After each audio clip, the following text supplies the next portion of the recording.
નમસ્કાર, આપ જોઈ રહ્યા છો જનસાક્ષી ન્યૂઝ। નજર કરી આજના મુખ્ય સમાચારો પર।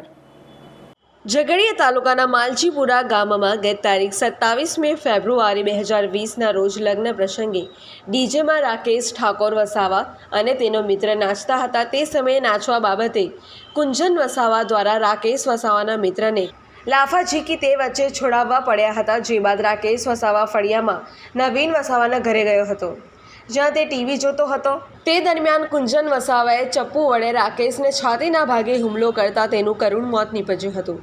બનાવ અંગે ઝઘડિયા પોલીસે ગુનો નોંધી ગણતરીના કલાકોમાં કુંજન વસાવાની ધરપકડ કરી જેલમાં ધકેલી દીધો હતો। આ હત્યાનો કેસ અંકલેશ્વરની સેશન કોર્ટમાં ચાલી જતા કોર્ટમાં સરકારી વકીલ જીગર પંચાલની દલીલો અને પુરાવાઓને ગ્રાહ્ય રાખી નામદાર એડિશનલ સેશન્સ જજ એસપી રાહતકરે આરોપી કુંજન વસાવાને તકસીરવાર ઠેરવી 10 વર્ષની કેદની સજા ફટકારતો હુકમ કર્યો છે।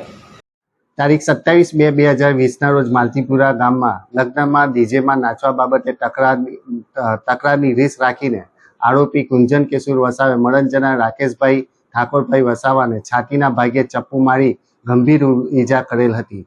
જે કેસ અંકલેશ્વરના મહેરબાન સેશન જજ સી એસપી રાહતકર સાહેબની કોર્ટમાં ચાલી જતા આરોપી કુંજન કેશુર વસાવાને 10 વર્ષની સખત કેદની સજા કરેલ છે।